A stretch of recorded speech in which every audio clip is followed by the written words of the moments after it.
Very warm good evening to all. Today we will be discussing the difference between decree, revision and review. Decree, as we all know, is in a civil matter when a trial is concluded, you get a decree and judgment. In the criminal trial, you will always get a judgment. It may be acquittal or it may be a conviction. But in the civil trial, you will get a decree, which is actually a piece of paper only, but it can be executed. In divorce matter, it is very famous that decree is passed, divorce decree is passed. So decree is very easy to understand. Also, there is one more word, that is appeal.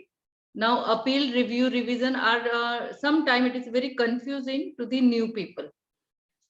You will find all these things in the CRPC and CPC, that is Civil Procedure Code and Criminal Procedure Code. But we have to understand the basic. See, review is always before the court which passed an order now, or a judgment. Now sometimes we find there is some mistake in the judgment. It may be arithmetic mistake or it may be some name mistake. So it can be done, review is done for a limited purpose. It's not that the judgment will change completely. If it is a convict, if it is in civil matter, the matter is in the favor of the plaintiff, then it may be go in the favor of the defendant. It will not be like that, but it will be really little bit about little bit changes in review. And review, it can be done also of the orders. Now in family courts matters, it is easy to understand. So I will take example of from family court. If maintenance order is part under section 24, and if you feel that some papers which were placed before the court was not taken note of by the honorable court, then you can bring the same in front of the court by way of review. Now, what happens when there is no review also, and there is an order pass and you can't appeal because it's not a final order. So when there is no final order pass, what happens? That there is a provision of revision as well. Now, suppose there is some order pass in a case where I feel that this order should not be passed. But because it is not in final order, then what will happen? I have to do revision. Revisional powers are given to the session court and also to the high court. There are specific sections. There is a different video about this completely at a deeply where you can understand which sections. But first you have to understand that appeal is from after the final order is passed. Review is before the same court. Appeal is before the higher court. Revision is also before the higher court. And then decree is passed before by the same court, and decree and judgment is passed, then you can go for appeal. But revision is a total different power which is goes to the higher court. Review is before the same court. So it's actually very easy to understand, but then you need to study again and you read some judgments in the same strata, and where you will find that what is revision powers of the high court and the session court. When review is done, if you see Supreme Court rules, there are grounds which under which review can be done. So it is actually review is a totally civil matter. In criminal matter, you will hardly find review except the Supreme Court. And civil matter, it will be a review. In criminal matter, it will be a revision before the higher court. Always remember this. So it's actually very confusing at the same time. But if you know and keep on reading the judgments, you will have an idea that what is the review, what is the judgment, what is the decree, what is the appeal. So more or less, we find it is similar. Once order is passed means order is passed, but it's not that. There is a appeal power, there is a revision power, there is also a review powers, and also one more power I would discuss here, there is writ jurisdiction. Sometimes there is an order passed by the subordinate courts where you file totally unjust, illegal. In such condition, you can always go to the high court writ jurisdiction. When they say there is no remedy, see, whenever if you get any writ petition, that the one averment is made where it says that because the petitioner has no other alternate efficacious remedy, उसके पास और कोई भी उचित remedy नहीं है, इसके लिए वो हाई कोर्ट के पास है. In such matters, you can always say that because I don't have any efficacious remedy, I have preferred the writ petition. It is not only always for violation of the your legal and fundamental rights, but it can be because there is no other remedy and you want justice from the court, so you can approach the Honorable High Court. So these are writ jurisdiction also is covered today, which is under Article 226 and 227, which can be, see, Article 226 and 227 also there is a difference, but it comes under the writ jurisdiction. 227 is the superintendence by the High Court on the states, all the lower courts, all the subordinate courts. The Bombay High Court will superintend under Article 227 and give any writ orders to correct the lower courts or subordinate courts orders. So under Article 227, you can get orders to correct a mistake or error made by the subordinate court. It may be session court, it may be magistrate court. So writ jurisdiction is also very important. Now we go to the reading. Yes, ma'am. Thank you, ma'am. Start reading from here. Try out our premium. Okay, thank you. Can you come in Mr. little High Court. The substantial question that has been, you can start from here. Okay. Order RC Patnaik J. The substantial question that has been raised by Mr. G.N. Mahapatra, the learned counsel for the petitioner, is if the sentence of rigorous imprisonment for the 3 months imposed on the petitioner who stood trial for commission of an offence under section 320 of the Indian Penal Code is legally infected due to the failure of the courts below to apply the petitioner to provisions contained in the Probation of Offenders Act 1958, which has come into force in this state. In some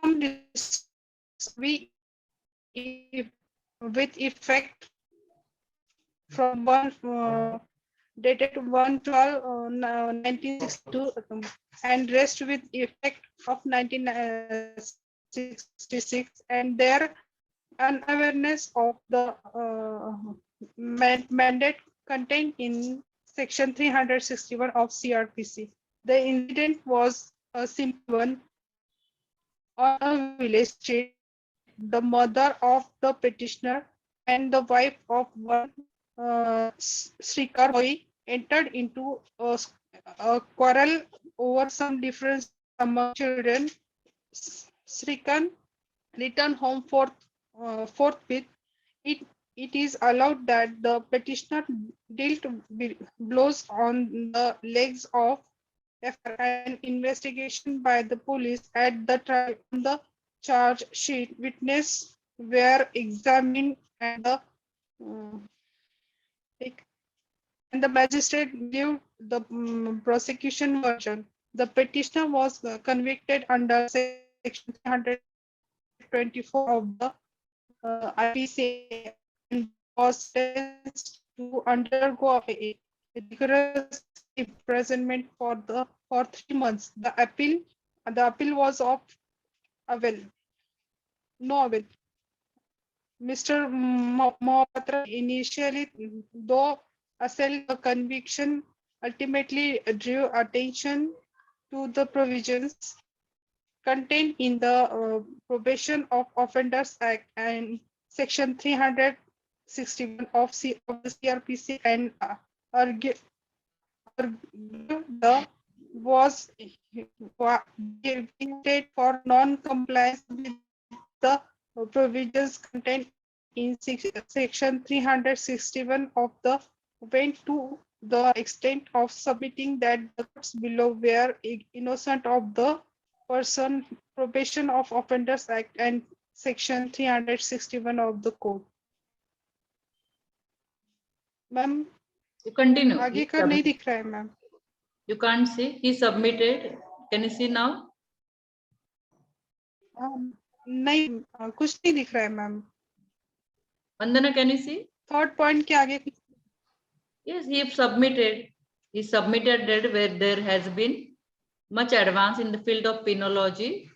India. May I read? You can read. He submitted that where there has been much advance in the field of penology, in the attitude of the society, in the prescription of the law, vis-a-vis an offender, the court should not lag behind and administer justice under the criminal jurisdiction in a mechanical and heartless fashion. The concurrent holding of guilt by the courts below, which has not been shown to be erroneous or perverse, is not available to be assailed in revision. Hence, the conviction is affirmed. Next comes the sentencing. Sentencing the guilty is the last and most important, albeit a difficult chapter in a trial. It involves sensitive exercise of discretion and not a routine or mechanical prescription acting on hunch. Theories of punishment are many: reformative, preventive, deterrent, retributive, and denunciatory. Retributive and denunciatory theories have lost their potency in the civilized nations. Deterrent and preventive punishment is sometimes necessary in the interest of society, regard being had to the nature of the offense, the well-being, security, and preservation of society. The modern trend places emphasis on the reformation of an offender and his rehabilitation. It has been said by the Supreme Court that reformation and not retribution is the sentencing lodestar. No one is a born criminal. Circumstances, sometimes beyond his control, and social environments sometimes metamorphs and yesterday's innocent into today's offender. Not unoften, a crime is committed on the spur without premeditation, a scheme, or planning, by a thoughtless act or due to uncontrollable influence. Given a chance, many a person would reform and lead a new chapter, granted congenial conditions for rehabilitation. Most offenders are first offenders. Many are youthful offenders.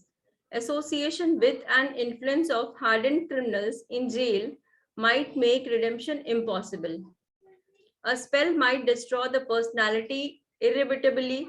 What Sir Geoffrey Sturfield has said would not be irrelevant here.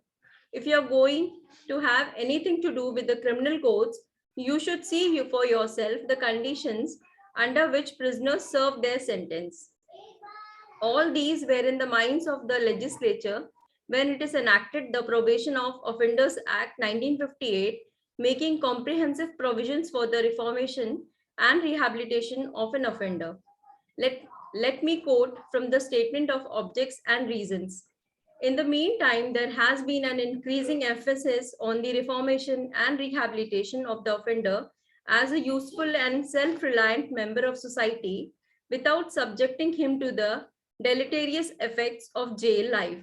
In the view of widespread interest in the probation system in the country, this question has been re-examined and it is proposed to have a central law on the subject which should be uniformly applicable to all the states. It is proposed to empower courts to release an offender after admonition in respect of certain specified offenses, Section 3. It is also proposed to empower courts to release on probation in all suitable cases. An offender found guilty of having committed an offense not punishable with death or imprisonment for life, Section 4. In respect of offenders under 21 years of age, special provision have been made putting restrictions on their imprisonment, Section 6. During the period of probation, offenders will remain under the supervision of probation officers in order that they may be reformed and become useful members of the society. Wait. Yeah. Now, what Seema, thank you so much for reading. Also, Vandana. What we read is about the Probation of Offenders Act. see, the code always thinks, and also the society also as a whole, when the Probation Offender Act was enacted, that the a criminal is not a born criminal. There are reasons, circumstances because of which he becomes criminal.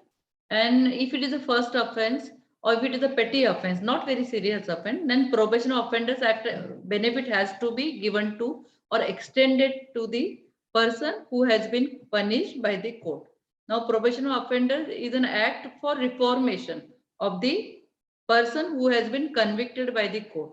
Now, there is a possibility that sometime the authorities, the prison authorities, when there is an application made by the accused or the convict person, they say that they cannot give him or her the extra probation. Now, when the matter comes before the court, will also examine whether actually his behavior, his conduct before in the was actually good before the after he was convicted, and also during the pendency of the trial. These all things goes in the record of the court as well as all the prison authorities. So whenever you get a criminal, tell him that though he has become a criminal, it is how he is going to behave, how he is going to conduct his life thereafter is going to affect. I had a client who was under POCSO, but I asked him to continue his education. And it was a love affair, as I have discussed in one of our lecture also. So court acquitted him of the charges, and of course his behavior, his conduct during the trial, his education to continue, all came in his favor. So this will come in your favor if your accused or your client or litigant will behave now, at least with a reasonable expectation of a good citizen. So this is very important. Always remember that.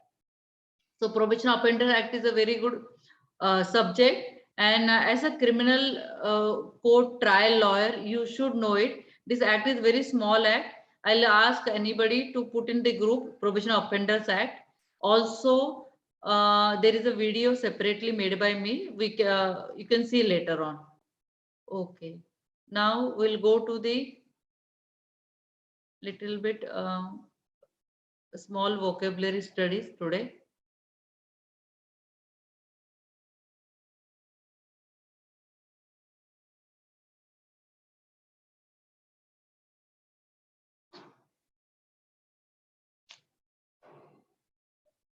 I'm taking up this word denunciation from here. The denunciation.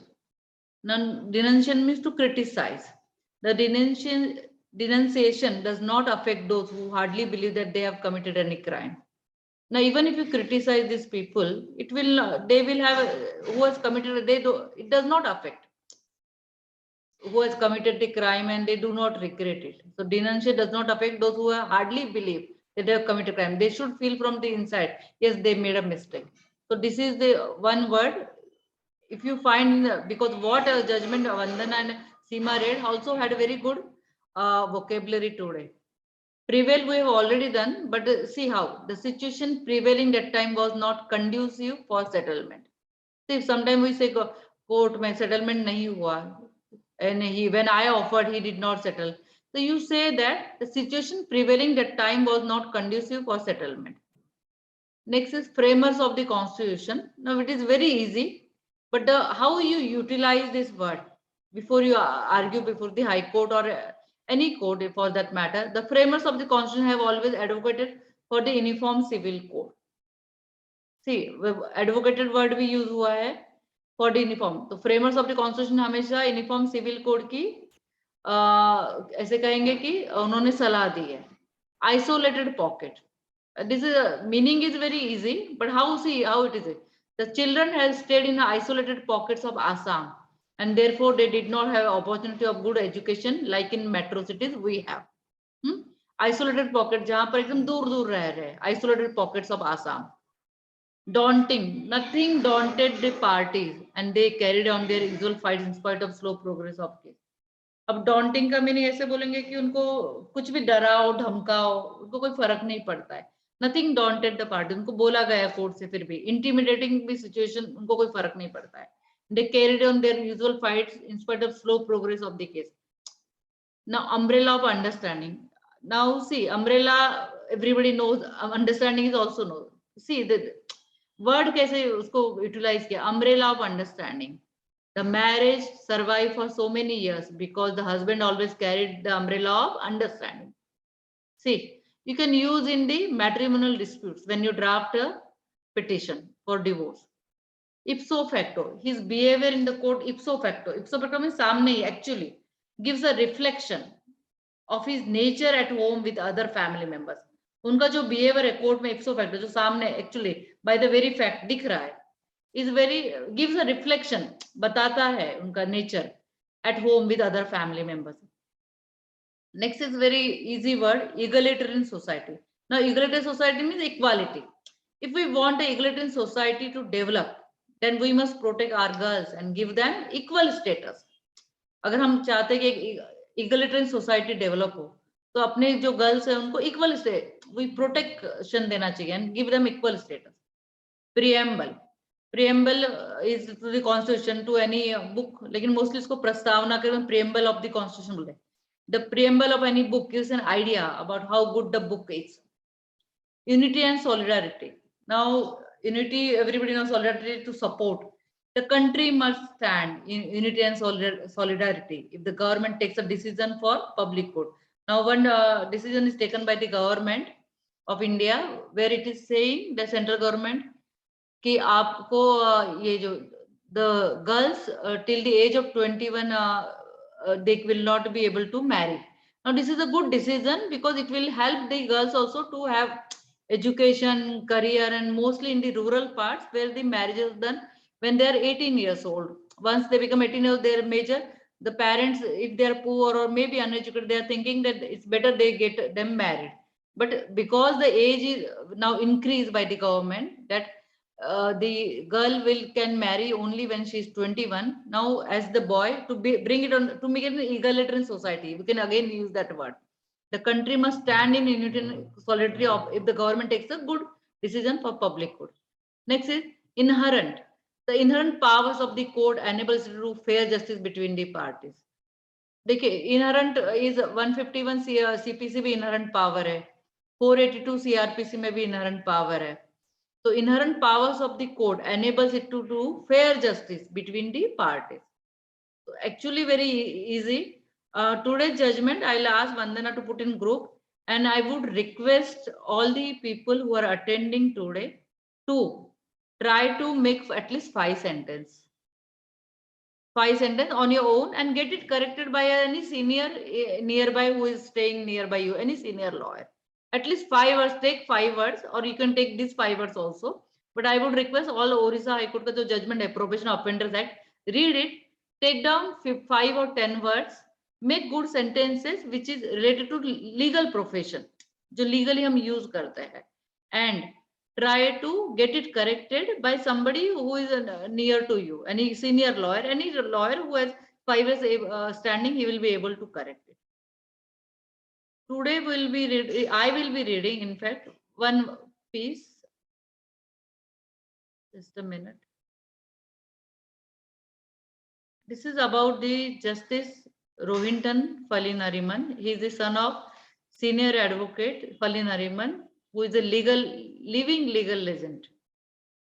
जितने Ram Jethmalani sir मतलब है वैसे ही इनको भी बहुत respect है supreme court में. He is very aged now. If you can Google, you will find. He has written books also. Let's read now. The dignity of the individual encompasses the right of the individual to develop to the full extent of his potential.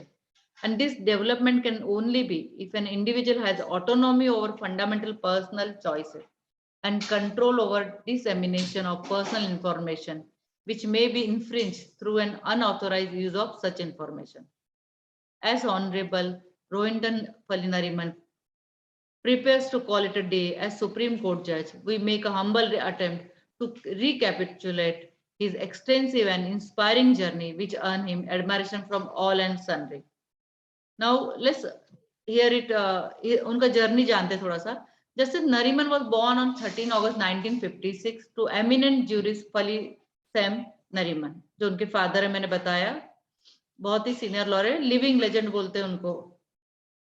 He received his education from Cathedral School, Mumbai, where he passed the ISC exams with first division.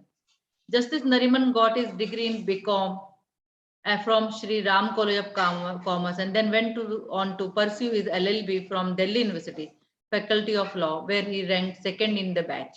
The next step in his legal education was Masters in Law, which he pursued from the prestigious Harvard Law School in 1980-81. For his LLM thesis, Justice Nariman wrote a dissertation on affirmative action, a comparison between India and US constitutional law. See, उन्होंने जब LLM की thesis लिखी, तो he chose a subject comparison between two constitutions, that's India and US. इनके बारे में कहा जाता है उनको 500 जजमेंट बाय हार्ट होंगे. सी हम लोग एक जजमेंट पढ़ने में सोचते हैं, बट और उनका if you read his judgments you will know the way he has delivered judgment. As a counsel legal career जो उनका रहा 1979 to 2014, he was directly appointed as Supreme Court judge. Justice Nariman got enrolled in the bar in 1979. After obtaining his LLM degree from Harvard, Justice Nariman practiced maritime law in New York at Haight, Gardner, Poor and Evans for 1 year. In the year 1993, due to Nariman's magical court craft and obsessive attention to minutest details and his remarkable grasp of complicated facts and legal issues involved, he was designated as senior advocate of the Supreme Court of India when he was just 37 years old. He was designated by Supreme Court as a senior advocate. The senior advocate is designated by only two courts, that is High Court and the Supreme Court. At the age of 37, he was designated by senior advocate by the Supreme Court. And the reason given, see, I will read this para again for you. In the year 1993, due to Nariman's magical court craft, the way he was, the court craft क्या होता है? अब court में कैसा behave करते हैं? Some are very silent, some are very shouting, some are very witty, some are very in a very humorous way they handle the matters. And obsessive attention to minutest of details, छोटी-छोटी details उनको याद रहती थी. And his remarkable grasp of complicated facts भी उनको पता होते थे, and legal issues involved. He was designated as senior advocate of Supreme Court when he was just 37 years old. There are many cases given. This is also easily available on the net, you can read. He was also a Solicitor General of India. Justice Nariman was appointed as the Solicitor General of India by the Indian government on 27 July 2011. That's just 10 years back. However, after tenure of 18 months, Nariman resigned from the post. In this duration of 18 months, Nariman in his capacity as a Solicitor General appeared for the following important cases. Cases list is given. Now his career as a Supreme Court judge. Given his stellar track record as a counsel, it was not a surprise when Justice Nariman was elevated as a judge of the Supreme Court of India on 7 July 2014. During his tenure, Justice Nariman was also appointed as chairman of the Supreme Court of Legal Services Committee. Very much like this time as an advocate, Justice Nariman in his 7-year tenure as a Supreme Court judge was not only a part of, but also wrote a number of landmark decisions that had a profound effect on the development of law. Some of those agreements decided by Justice Nariman are as follows. Judgment ki list दी है. Now, I would request all of you to read this piece of article. It is actually very, I would say, very well written article, and it is giving all the gist of all the whatever judgments he has passed, and mostly all the important judgments. Now we will read further. Justice Nariman is known not only for his legal acumen, legal knowledge that is, but he is also keenly interested in religion, spirituality and philosophy. He has a specialization in comparative religious studies and held fortnightly Gatha classes for 2 years in Delhi. ये सब भी किया है उन्होंने. In November 2016, Nariman's book on Zoroastrian, he is a Parsi religion, The Inner Fire, Faith Choice and Modern Day Living in Zoroastrianism was released.